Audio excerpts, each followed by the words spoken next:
Hey everybody, welcome back to another episode of the OffCentered Outdoors Podcast. I'm your host, Matt Dockstetter, along with my co-host and partner in crime. What's your name today? The same. The no shoes wearing, animal stuff and midget moron. Excited. Taxidermist from Wuhai. Yep, Chuck Testa himself. Yep. Well, it's going to be a good day today. We're going to have to see if I remember how to run the telephone feature on this damn thing. But yeah, I'm excited. Yeah, allegedly we're going to have a guest today. A good one. Yeah. Man, one of the true living legends in our industry. So yeah, it should be a good day. Yeah. You want to say his name, or you we'll get there. Okay. So I'm excited because this guy is the real deal, and I don't know. We'll finally have a guest back, and then this is an action-packed week. Yeah. Ending with you allegedly going antelope hunting. Well, it's not alleged. I'm going. Whether or not I get something is going to be. Well, that's kind of what I meant. I'm in one of my weird spaces today where I don't know if I'm going to be coherent or not. God, can you imagine if I was still drinking? It might even you out. Maybe so. Maybe that's why I did it. I don't know. Yeah. You know? Yeah. Well, anyways, what have you been up to this week? I'm trying to think. What did I do? I got a lot of stuff done. Yeah? Yeah. I got a lot of stuff done. Back to work, so back to work a little bit. All aboard the crazy train again. Yeah, and then as you can tell this morning, it's really crazy. Yeah. But no, it's been a good last week, and we allegedly we don't want to jinx it, we allegedly got a good job coming in. Yep. So we'll see. So far. Yeah, and then I don't know, some guys got some good hunts booked for some unusual. I like to do the unusual, they call it. Yeah. I call it, I don't know, what do I call it? The unusual? Yeah, I guess so. Well, it's not a deer, and it's not an antelope, and it's not a pig. You know. Yeah, stuff that... it's not an elk. Fun stuff. Fun stuff, yeah. Oh, I know what else is going on. That somehow some guy in Poland contacted me. Oh, yeah? Who's a virtual reality, he does stuff for museums. Okay. And he made the virtual reality T-Rex project for the Natural History Museum in New York, where the kids can interact it's going to be wrong, sorry, guy in Poland, but somehow the kids assemble a T-Rex skeleton, and then it morphs them into a virtual land where there's a real T-Rex. Interesting. Yeah, so he sent me an assignment, and I tried to say to you what it was. What's it called? Arthopicocopus. Sure. Yeah. Something like that. Looks like Woody Woodpecker. Yeah. So that's my next. It doesn't have to be a secret anymore. Yeah. So then, right after that, the skull guy, not a skull cleaning guy, a dinosaur skull guy, sent me a picture of whatever meat-eating saurus that thing was. Yeah. And said that he'll try to get me the parts. So yeah, that's cool. Here we go. Yeah. So that I'm really looking forward to. Yeah, no, that'll be neat. It's already got what's left of my brain spinning. You know, maybe that's why you're not focused this morning. Maybe. Yeah. I'm like a little kid a lot of times, you know. It could be the other thing, though. Yeah, who knows? Yeah. Matt. Poor Matt. Yeah, it's all good. But yeah, no, it's been a pretty good week for me, too. Took in a handful of deer. Yep. Got some stuff done. Working on my new top secret project for circuses for the year. So. Oh, that's right. I think as much time as I'm putting into this one, it might have to go to the state show and to the nationals, but we'll see. I think so. Yeah, I've got a crazy idea, though, so I need to call Rick and get some casting advice later. Oh, he loves it. Yeah. Yeah. I have an idea that I don't know if I could pull it off. I just don't know if I can pull it off good enough. Well, we learned from look how crappy I did that skull, because I had no idea what I was doing. Yeah, well. It's got to be better than that. I don't know. It's kind of a interesting idea. I'll tell you when we're off the air. That's okay. But, yeah. Rick would say there's He's got a sign. I'm supposed to get one that there's no failures. There's only, what's that sign? Learning or something? Yep. You either win or you learn. You win or you learn. That's it. So we're learning, what the hell? Yeah, but no, it's going to be, if I can pull it off, I think it'll be pretty damn cool. It might do something. So. God, it just blows my mind where we started and where we are. Oh, you're telling me. For a guy with no artistic vision or talent, I'm doing pretty good, I think. And you should hang on to that one. Oh, yeah. Because that's kind of equivalent to my fail. Yeah, I wish I wouldn't have got rid of the score sheet. I might still have. I think I threw it out though. Yeah, because it kind of disgusts you. Yeah, for sure. And for all you guys that want to be instant winner, I mean, we've paid our dues like hard. 8 buckets of shit. You might say, as they said in the Thin Red Line guy said, we ate so much crap. Mm-hmm. And it was, you guys cry about the judges now. Oh my God. Yeah, at least the ones that I've dealt with in the last few years have had some tact. Yeah. Yeah, but you got that source though, because I was out there watching that guy talk to himself and stuff. No, for sure.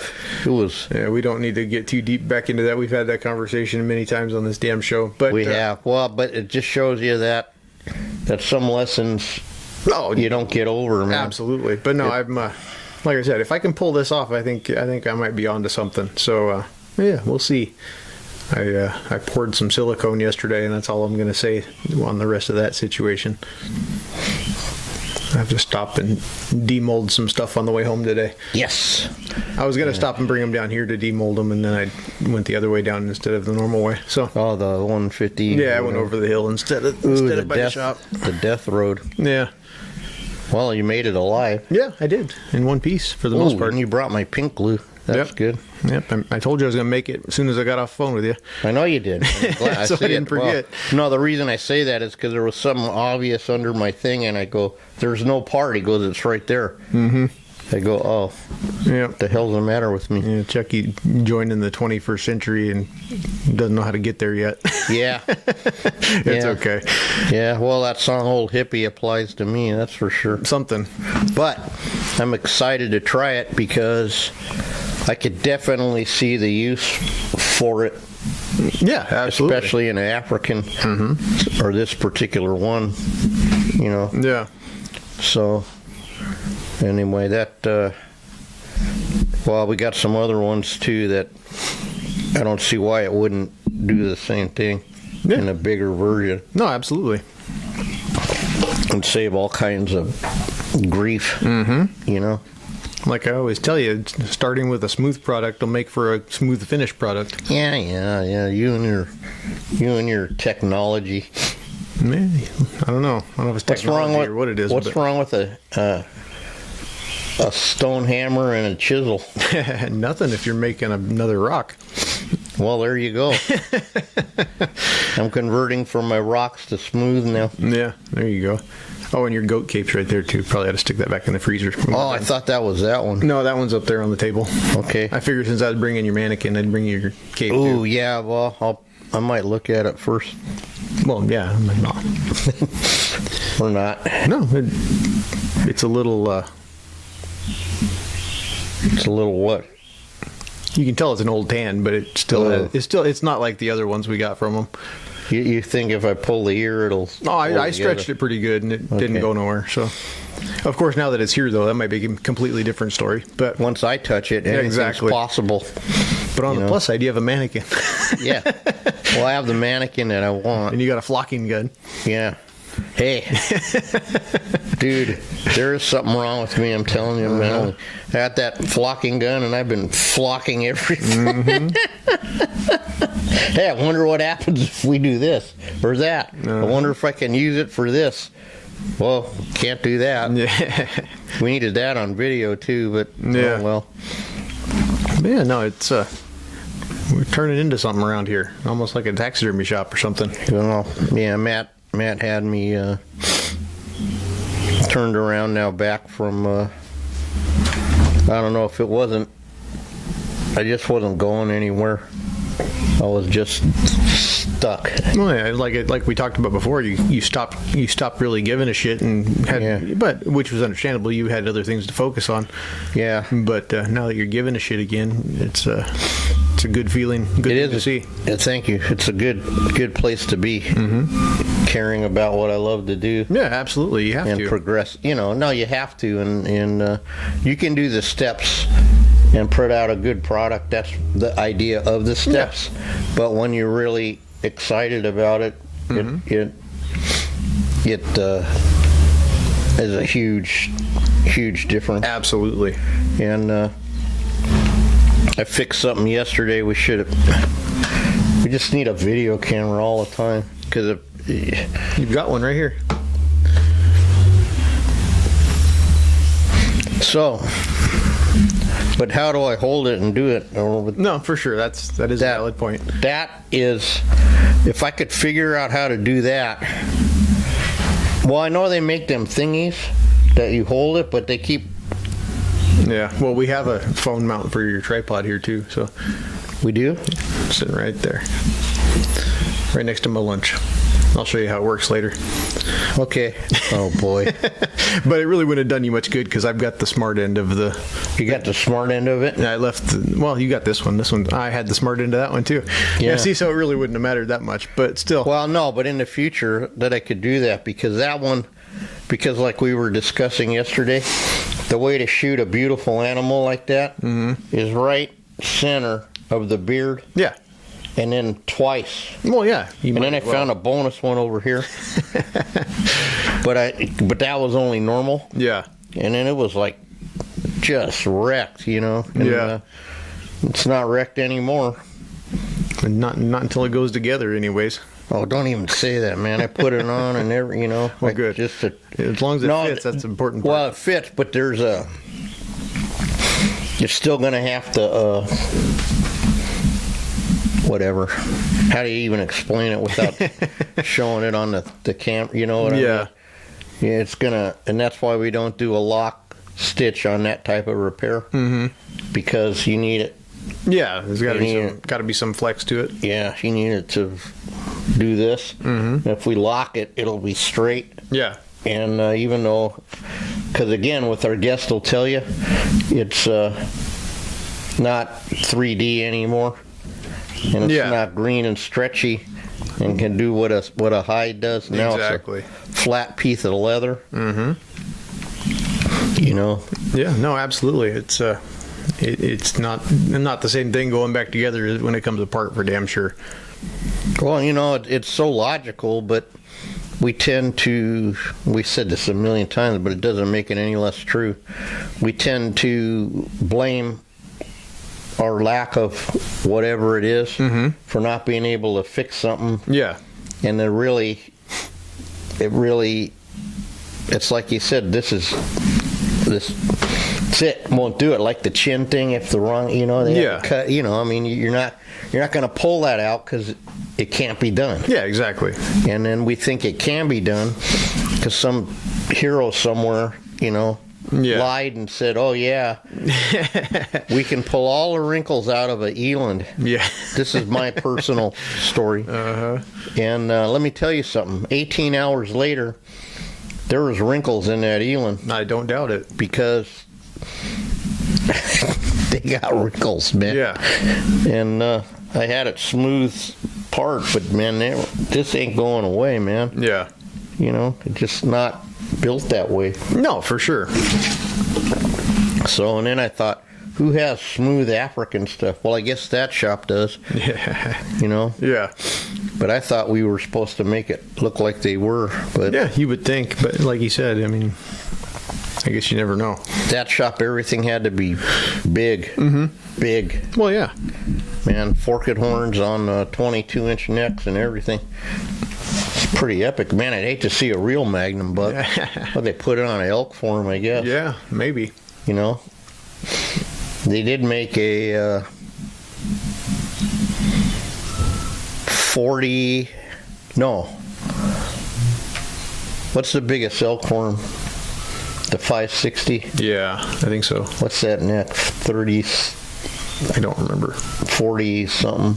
I don't remember. They made one that was like 50 or some insane Cape Buffalo thing, you know. Yeah. So they get them done. I don't know. God bless them. You know.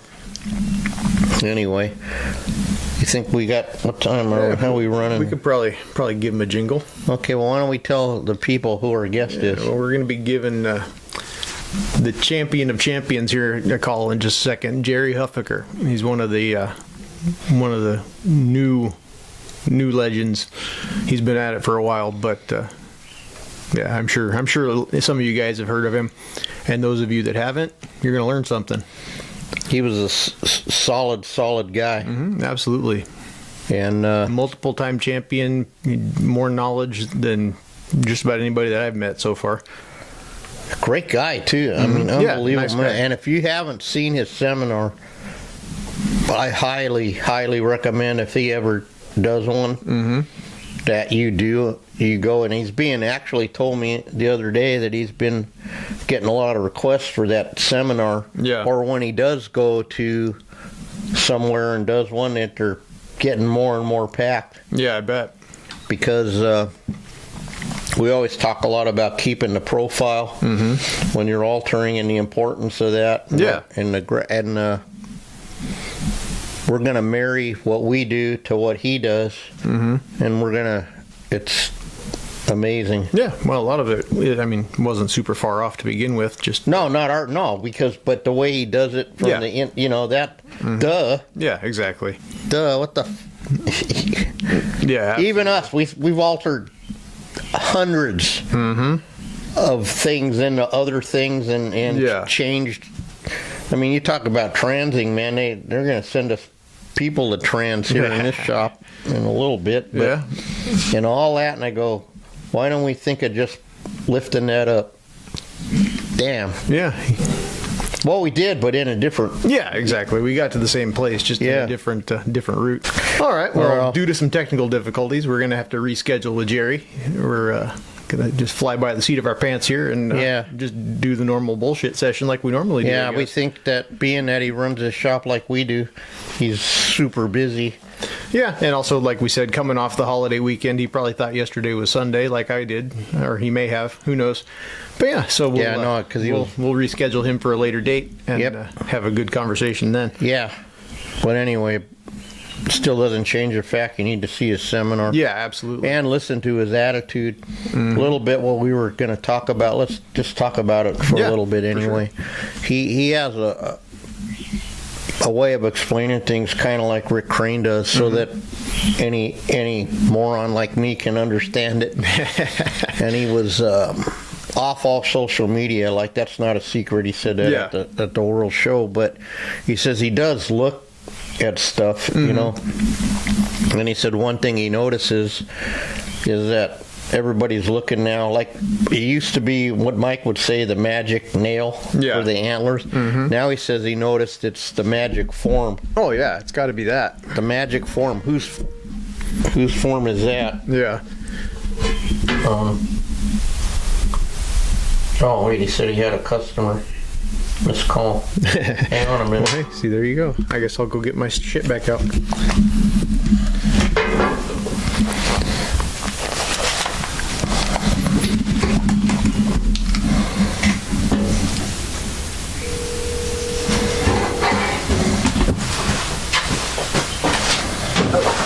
Hey, Jerry. What's up? Hey, is it still okay, or do you want to reschedule? No, I can do it. Okay. I had a customer here.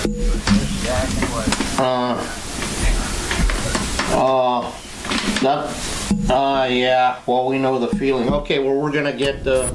What are we doing, Matt? Plugging some stuff in. We'll be plugging some stuff in, and we'll be back in business here. There's that. Yeah. No, we're on. Are you there? Yep. Can you hear him? You there, Jerry? Yep, I can hear you. All right, buddy. This is Matt. How's it going? That's going great, Matt. Oh, good deal. All right. Well, if you're ready, we'll do this. Start the. Yeah, that's going. We'll Yeah, this you can hear me. you can hear me okay on this with me being on the speaker. Is that okay? You're loud and clear. Yeah. Well, thank you. Welcome to the podcast, Jerry. Yeah, well, change of plans again. We got Jerry back, so yeah. So we here just we said go. we were gonna. Hey, we wouldn't do this if there wasn't some kind of train wreck. There's always. Well, I really appreciate y'all having me on. I don't know if I have much to offer, but maybe I can.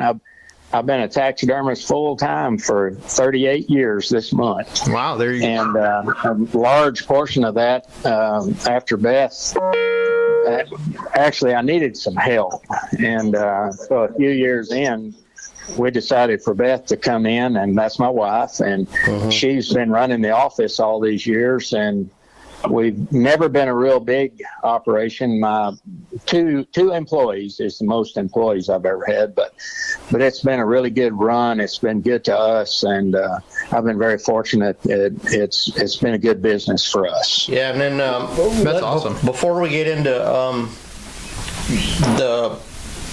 your philosophy of business, and like we were talking the other day, give us a little bit of rundown of how you got into taxidermy. Sure. Well, and I graduated, I think we're the same age, Chuck. I graduated from high school in 74. Me too. Just went to Okay, there we go. Yeah. Yeah. Well, anyway, I went to college 4 years, and I rodeoed. I actually rodeoed for a living for a few years. I went pro for a few years. I didn't do very well, but it was fun. Had a good time. But I had a lawn maintenance business in the 70s that did very well. It was a good business, and I had a lot of work down here in the South. Well, y'all are in California. It's a big deal out there too, landscaping, lawn maintenance, but at the time in the 70s, the tree trimming part of it, which was in the winter time, was starting to be specialized. Guys were buying bucket trucks, and instead of the lawn guys doing the tree services were specializing. That's what was happening. And I didn't want to get into that. I had no interest in doing that. The insurance was too high, and I just didn't want to do that. So, at being a hunter, I thought, I wonder what this taxidermy thing could do for me in the wintertime.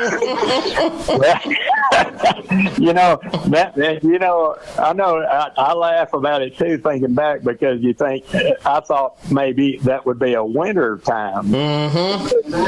Well, obviously it's not. It doesn't work that way. So what I did was I spent about a year training. I trained under a man down here, and then I actually went to John Reinhardt's school up in Janesville, Wisconsin for a week, and I did a game head and life-size deal there with them, learned how to tan, and it was actually a good school. It was very good. He had it set up, had a great classroom, and taught good mechanics is all it was, just good mechanics. And I came home through a shingle up, and I had no idea what I was getting into. That's awesome. And I love the way you say through a shingle up, dude. I love it. Yeah, that's kind of old school, but so basically what happened, and this is crazy, I know it sounds crazy, but Abilene, Texas is 100,000 people back then. It's only about 120 now. We don't have much growth because we don't have very much water. That's another story, but there was not a full-time taxidermy studio in this town, in this city, and I took in 150 pieces the first year I was in business. No way. And it was like, oh my gosh, because I did not have the experience. I just had basic mechanics down, and I knew how to run a business, but it was like, man, I had no idea what it was going to be like to mount 100 deer heads and try to make money at it. And I was trying to do all my own tanning, and I got through it all, and I've never been afraid of work, and you got to work hard to be a taxidermist. Yes, sir. And we got through it all, and it continued to build over the years, and eventually I used the internet for advertising. I got some high-end customers that like to go to Africa, and it just continually grew, and we tried to be as reputable as we can. I've always been a little bit higher price than everybody else, but we try to get everything out in a year. Always been pretty good about that. And here we are 38 years later, and it's really been good to us. Like I said before, I love it. I still love doing it, and I'm not going to stop. I'm going to let Father Time stop me. Perfect. That's awesome. Well, and we just enjoyed the heck out of your seminar. In fact, in the intro we were saying, anyone ever have a chance to go to your altering seminar, they would be well served. Absolutely. To do so.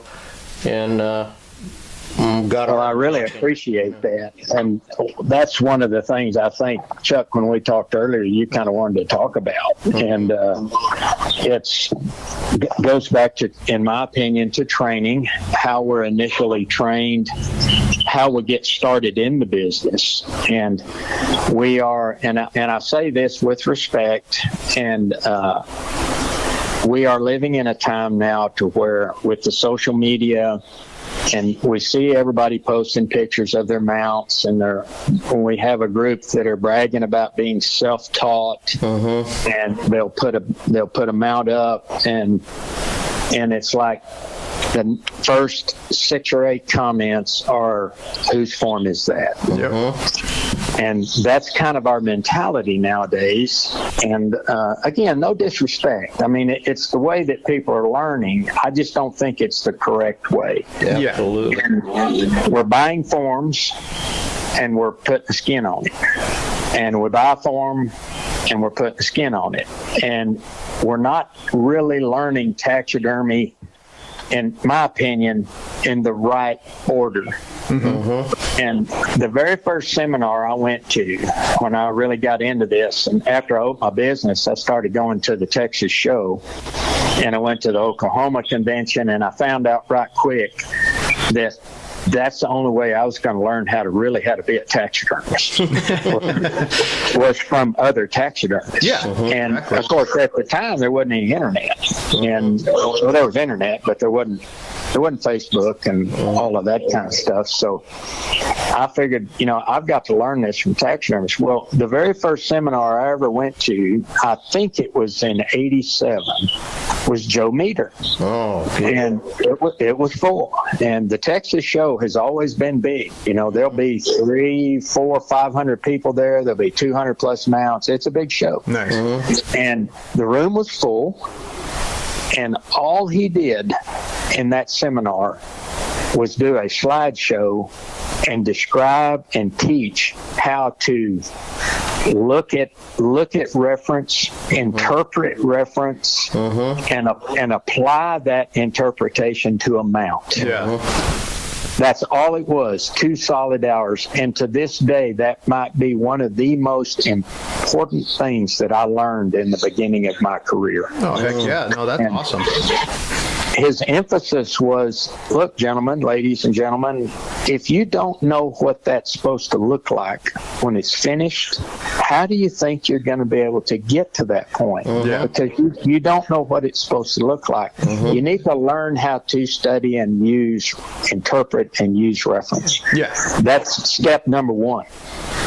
And step number 2 is learning proper mechanics, basically how to sew.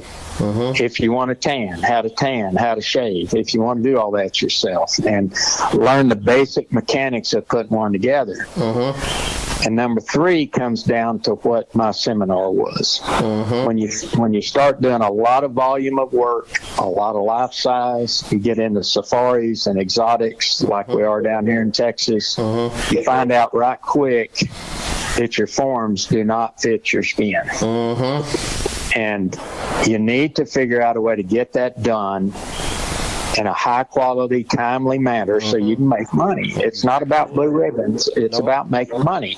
For me, it was. I needed to make a living. I had 2 kids, had a home. I wanted to buy a home and all that sort of thing, and I needed to make money. 100%. And that's kind of how I like to center that altering seminar around. Is yes, all this stuff works for competition. Yes, it does. But if you're trying to make money, you got to get these forms where they'll fit your skin in a reasonable amount of time, where trying to get them to fit and alteration is not eating up all of your profits. Yeah.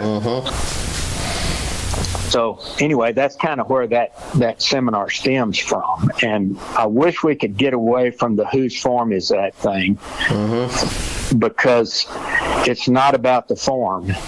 It's about the person that's mounting on the form and his knowledge and his skills that he's picked up to make that deer look like what you want it to look like, no matter whose form that is. Yep, absolutely. Yeah, with all today's snap together parts, anybody can put together a pretty clean looking deer. But to actually know what you're looking at is a completely other thing. And that's right, Matt. The foundation too, Jerry. They don't have a foundation of mechanics or how to run a business. You had it there too. Yeah, for sure. Because that's a whole nother aspect is doing good business. It is. It absolutely is. And I think that I've done a lot of seminars over the years. I've got a habitat one. I do habitats a little different, makes them a little quicker. And but that form altering seminar is the most popular one I've ever done. And that is not stuff that I've invented. I've been going to these things for so many years. I've picked up tips from Daniel Mean, from Dwayne Dewey, from Lance Van Dusen. I've watched and been around these guys so much over the years that seminar is really a Dennis Harris. That is a combination of knowledge that I have picked up from other men and women in this industry over the years, and I've added some of my little tips here and there to what they have done. And I think I can show somebody how to alter a life-size mannequin in a third of the amount of the time what you normally would, and get that thing fit where you can get a skin on it and get it mounted and make some money. Yeah, and you don't have to have a degree in putting puzzles together to put it back together either. No, again, I keep saying that. I know it sounds like a broken record, but we just enjoyed everything you were saying because we live it in our shop. And I use this term, and I didn't invent it. Mike Frazier invented it, is combat taxidermy, okay? And that's when you're really full-time and trying to eat. That's what you are. You're in combat. Like you said, every day is a round hole in a square peg or something. Yeah, that's the way I put it in the seminar. That's right. I like that because we are doing battle every day, because we got generic forms. And like I said in my seminar, we've got a beautiful pliable live skin, and we've turned that into a piece of leather. Yeah. And we're trying to make that leather look like that live skin did, and it's a battle every day. And yes, it is a square peg in a round hole. And that, to me, goes back to, and I don't want to just beat it to death, but that goes back to what we're talking about, the whose form is that thing. Because they think that if I get that guy's form, my deer's going to look like that, and every day in my shop's going to be easy. I'm going to be able to get that particular form, and the skin's going to go right on it, and I'm going to be great. And we need to get out of that mentality. If you want to be a full-time taxidermist, or even a part-time taxidermist trying to make profit on the side, is you have to realize that every day in your shop is a battle, and 100%. It's very difficult. And if you can get that mentality in your head, it will also keep you from burning out, because it's difficult. And if you can accept that and move in there, not be afraid of it, you can have a great career and make a good living in this business. Taxidermy's been great to me. I've had the most amazing experience and met really, well, look who I'm talking to. Look who's sitting next to me. And look who taught me. Mike Frazier, Joe Kish, you know what I mean? Guys I got to work with, unbelievable.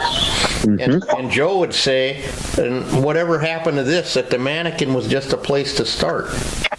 You know? Yep, that's right. That's all exactly it is. Right. Oh, and then another thing real quick, and I don't need to tell you this, but it's always funny because Joe was a judge at our show one time, and whose form is that goes to this too, right?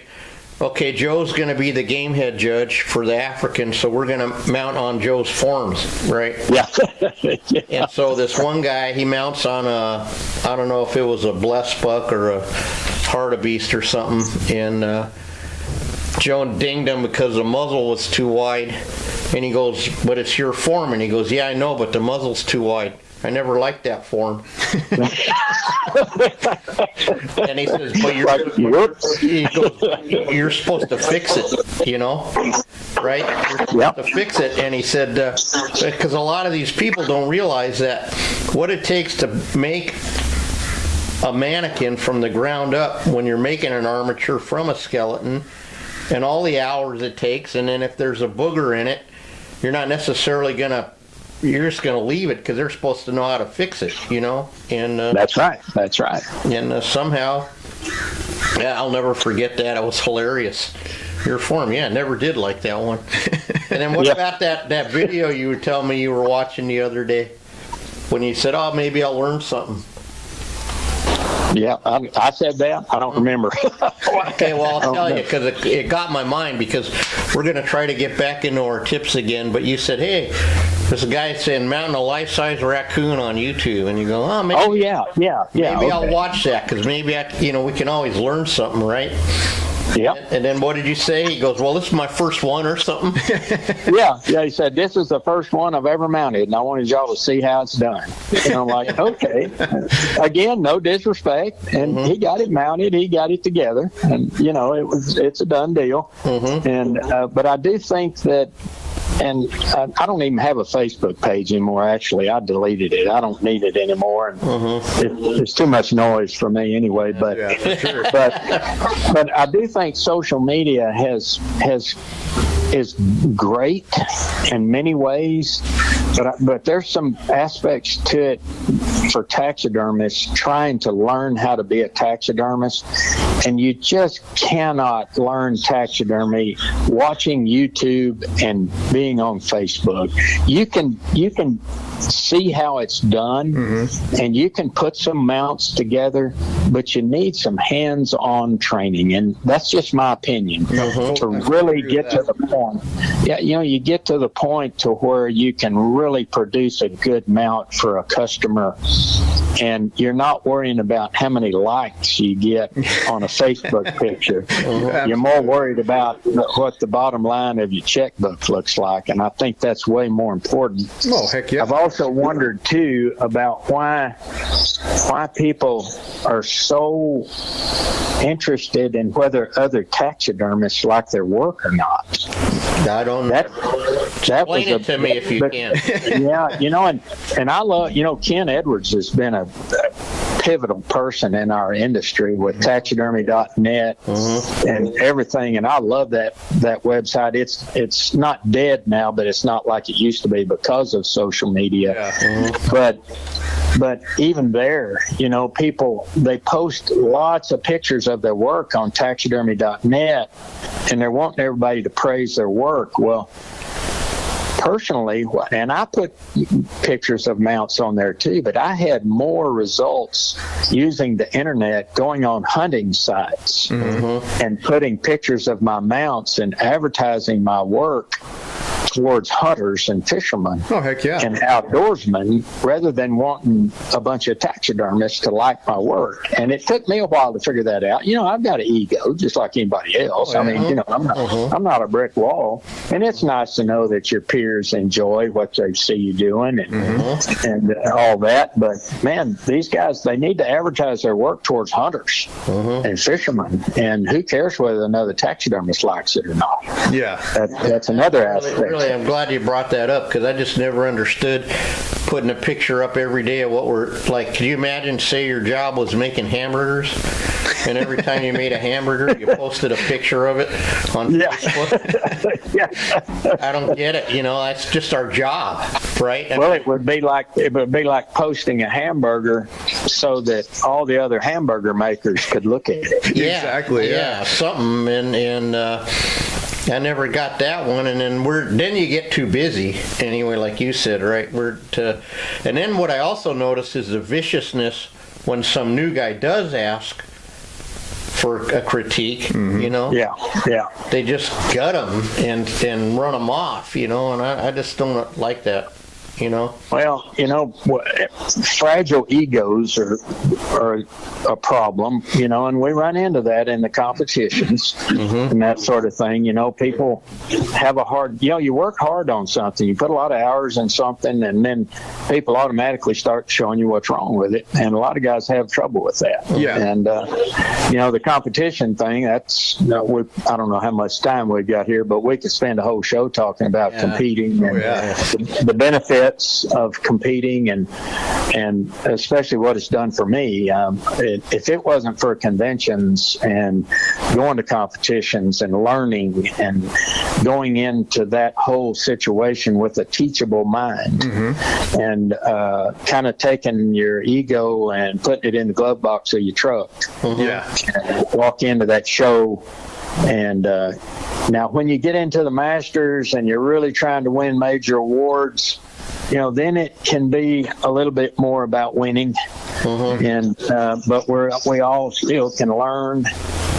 And I've always said, in my opinion, the professional division and the state shows is the most important part of that whole convention. It's not the Masters and the guys winning breakthroughs and all that sort of thing. It's that big chunk of mounts that are in the pro division, because that's where you're learning. That's where you're learning how to get better. You're learning about anatomy, and you're learning more tricks and techniques on your mechanics and all that sort of thing. Your skin alignments, your up close visor type detail. That professional division is so important. When you get in the Masters, it's about winning. When the pro division is about learning how to be a better taxidermist and taking that stuff home and using it in your shop to utilize in your business. Yeah, heck yeah. For sure, yeah. If it wasn't for competition, I wouldn't still be here, and Matt wouldn't be sitting next to me, and actually we wouldn't be talking to you. Yeah, absolutely. Well, me too. Yeah, we wouldn't. None of us would be here. I mean, in the beginning, I didn't know anything about the competitions until I opened up, and then I made a couple of friends that were taxidermists. Said, "You need to go do this competing thing." Well, at the time, I still had my mowing lawn maintenance business going full bore, so I would put a mount together.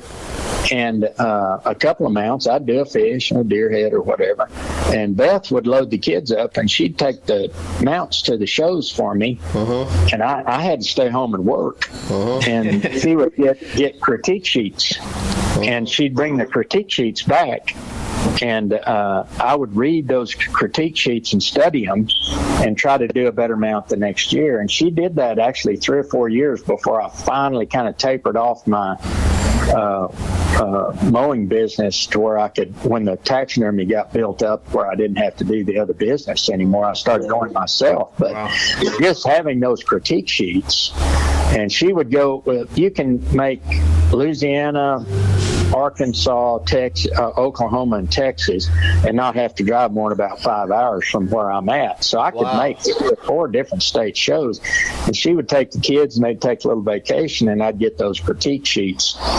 And that's what got me really started into improving my quality and learning how to do a really high-end mount for my customers so I could charge more money. Yeah, that's awesome. That's perfect. Yeah. Well, it worked out really well. And then eventually I started going, obviously, and competing myself, and it's been a lot of fun, and I still enjoy it. I had some mounts at the World Show this year. I went to Texas this year, and it's fun. I enjoy it, and I'm always improving. I'll learn something at every single show that I didn't know. Yeah, you have to. Yeah. Boy, if anyone, they missed the World Show this year, they really missed it. Yeah. I mean, oh my God. It was amazing. It was amazing. Yeah, that was the 5th time I've been. I've been 5 times, and it's this year there were so many mounts. They needed a bigger room. you couldn't hardly walk down the aisles over there where all those Masters game heads and stuff were. But it was great. There was some beautiful work, absolutely fabulous work, and the quality of that room was unbelievable. Really crazy. And then a lot of kids made my heart feel good, young people interested, and the women, the whole bit. I mean, I just see it a better future than I thought, Some people. There's a lot of people coming up that are really talented that if they get trained properly, they'll have a good career in taxidermy. Yeah, and a lot of people said it's a dying art, but I don't know if I believe that, so. No, it's not dying at all. Mm-hmm. A good friend of mine down here owns a big studio. They do $1 million a year worth of taxidermy. And he told me, we've been friends for almost 40 years, and he mentioned something the other day that I agree with. And taxidermy now, in the 2000s, we're in the 2020s now, is a much bigger part of the hunt than it was 40 years ago. Back in the beginning, Chuck, when you and I began, there in the beginning of our careers, right? Not the beginning of time. We're not that old. First, but, the earth was formed. A guy's been hunting his whole life, and he happens to bump into a big deer and shoots it, and he goes, "Now I think I'll get this one mounted," and that's kind of the way it went. They caught a 6-pound bass back in the 70s, and they mounted it, and it was an incidental thing. But now it's like it's way more controlled. The game management's better in so many different places. They're shooting bigger animals, and they don't shoot unless it's going to be mounted. In many, many circumstances, and not everybody, but I agree with Gary when he said that. He said, the reason it's like that is because taxidermy is a much bigger part of the hunt than what it used to be. And it's not going away. It's just bigger than it's ever been. Yeah. And it's going to continue to be good as long as the game management keeps going like it is. And we got new generations of hunters coming up. And I think there's a bright future for a young person who wants to be a taxidermist. Yeah, absolutely. You could make it, if you do it right, you could make as much money as if you have a piece of paper with your name on it. That's right. It's saying you're a doctor of, soap carving or some gender neutral, whatever the hell it is, So. There are a couple of things that people need to be aware of, and I think it's important to tell the young folks in the beginning that this is a labor-intensive business, especially if you want to be small to medium size. When I say medium size, I'd say 2 to 5 employees would be a medium-sized shop, and a small shop would be 1 or 2. And it is labor-intensive. If you don't have a good work ethic, if you think 30 hours a week is a full-time job, you're not going to make it. And it's just the truth. And it's not being negative. It's just the way it is. And I came from a family of just self-employed, hard-working people. Me too. My parents were depression-era folks. They were poor, and they worked up working hard. And that's all I've never known. That's all I've ever known. So I never was afraid of hard work, and I'm not afraid of long hours. And if a person has that in their mind, that's what it's going to be, then you can make a good living doing taxidermy. No, heck yeah. No, it's like one of my Marine buddies in my living history goes, test that's mind over matter. If you don't mind, it don't matter. It don't matter. Ass up that hill now. On the double. Yes, sir. Yeah, there's a lot to that. And, we could go into a lot of different stuff and just talk forever. But nowadays, 3 12-hour shifts, and they're wore out. They talk about how tired they are, and oh my gosh, I need my 4 days off. Yeah. Oh God. And that's okay. A lot of nurses, they're full-timers, they make really good living, and they work 3 12-hour shifts, and then they get 4 days off. Yeah, and I think that's awesome. When I was in the hospital a couple months ago, I saw them earn their money, so they probably need it. Yeah. It's a very difficult job, but you're not going to be able to do that if you want to be in the taxidermy business, be a taxidermist, or run a taxidermy studio. Well, because of 4 days off, you're not making money or anything. You don't. Right. Like another one of my self-employed friends from back in our day at 74, our whole class was supposed to be like in prison and janitors and stuff. All my friends, instead, they're all successful businessmen now, right? But he says every day we wake up kind of unemployed, even though you're working on a piece, but you got to put that piece together to make money, Yeah, absolutely. And then while you're sewing that one up, you're thinking already of the next one, right? Or whatever. That's exactly right. How you going to do to get to the payday. You know, and do I have the supplies here to get it done? I've got to have this. I've got to have that. And there's so much more involved than just actually mounting something. And then I would say as much as 60% of what a taxidermist does in a small shop every day has nothing to do with doing taxidermy. Yeah, no, absolutely. Yeah. And again, then it's all like, whose form is that? Look how far away we are from that, what we're talking about right now. Yeah. And then they get a roadblock, like you said, because we were just talking about this before we got you on the phone. They had it in Yala with the whole chest blown out, you know, because that's where you shoot them, is the center of the chest with the 375 3 times.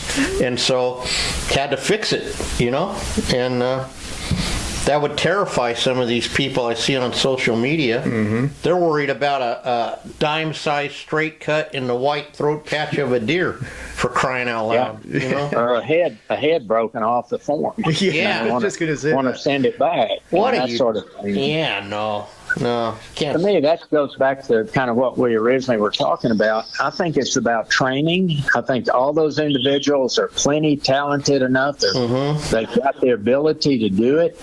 It's just that they've been trained from a different perspective. Yeah.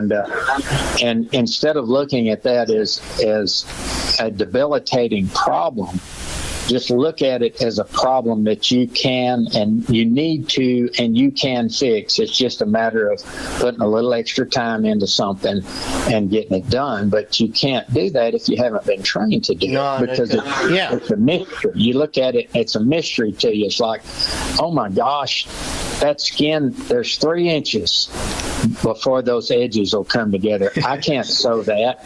What in the heck am I going to do?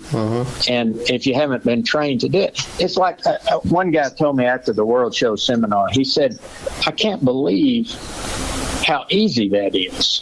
Yeah. And I said, well, you know, it's not easy if you don't know how to do it. Yeah, exactly. And that's the way all of our training is. It's not necessarily, it's not brilliant, and I'm not talented. We're not neurosurgeons like Fraser. No, you know? no. It's just, it's a skill that can be learned by anyone. And it's extremely difficult if you don't know how to do it. But if you've seen it and you see how to do it, it's easy. And you need that and foundation. It's all about training. You know? Yeah, and then that's right. When Fraser got a hold of me, he told me, he promised me that if I did the 1 through 25 steps, picked up my calipers, right, that I would be doing hundreds of things every week in my shop that are total roadblocks to everybody else. And I couldn't believe it. And now here we are doing hundreds of things we don't even think about. I mean, we just, whatever it is on that skin, like you said, whatever day it is, whatever jackpot, you just fix it. You don't even think about it, you know? That's right. It, you know?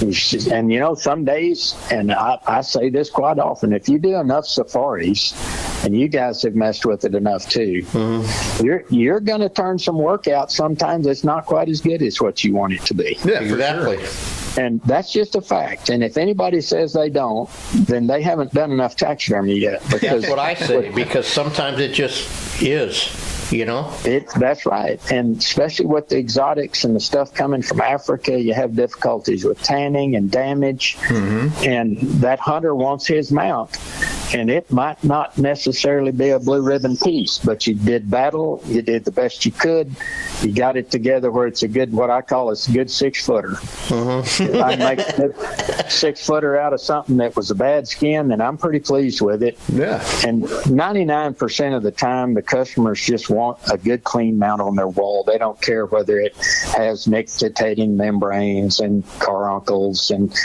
fat glands on the eyelids. They don't care about that stuff. They want a nice clean mount done when you said you were going to do it. Absolutely. They want it back is what it says. That's the most important thing. That's right. It's not about the numbers you take in. You know, you have to get it out. It doesn't matter. You take in 500 in your 3 years, now you're out of business. You know, they don't even know it. Rick Craig would say that all the time. He says like 60% of you guys in this room are already out of business and you don't even know it yet, you know? Yep. So, yep, that's right.